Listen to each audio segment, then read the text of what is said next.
It is now 12:13, turning our attention to the weather. Still cold out there.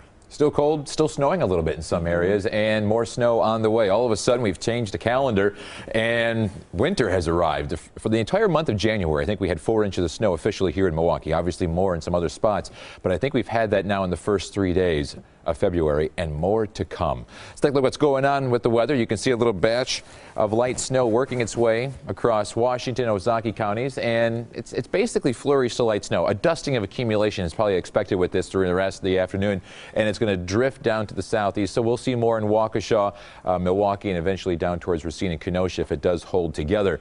Outside we go. It's a gray Monday. We continue to see the light snow and flurries. If you squint, you'll see them at times. Generally speaking, about 2 inches of snow fell across the region, and it was that very light, fluffy snow. Fortunately, the winds aren't too strong right now, that it's not blowing around all that much. 19 degrees is the temperature. That's the cold that Melissa was talking about. The north wind at 12, keeping those wind chills in the single digits above and below zero. A little bit warmer to the south.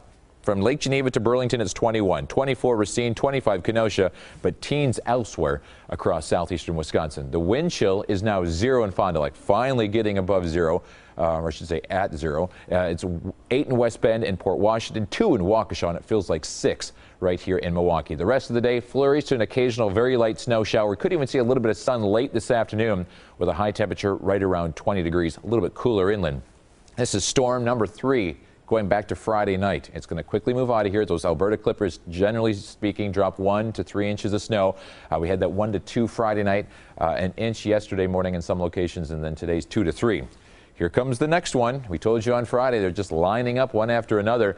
That will be here late tonight and for the first half of tomorrow. Another 1 to 3 inches of snow is expected across the region. I think 1 to 2, generally speaking, will be very common with isolated 3-inch amounts. This one will last a little bit longer. It'll go from probably around 2 a.m. tonight up until about 2 o'clock tomorrow afternoon. Not a lot, but just enough to get those streets slick and to keep your car filthy. Lows tonight will quickly drop this evening once we get that little bit of clearing into the single digits above and below zero. Wind chills will be a good 5 to 6 degrees colder than the actual temperature, but then the clouds move back in sometime after 11 o'clock. And so the temperatures will start to rise. We'll be in the teens by the time you wake up in the morning, and you could have about an inch of snow already on the ground as that snow shower activity moves in.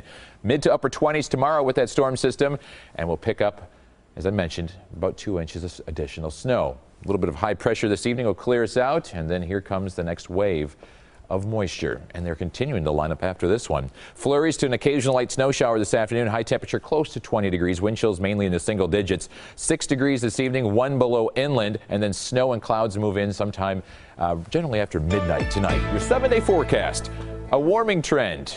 27 on Tuesday with those snow showers, 30 on Wednesday. We're going to see some sunshine actually throughout the day, but then Wednesday night into Thursday, a rain-snow mix and another chance of rain and snow on Sunday with highs getting close to 40.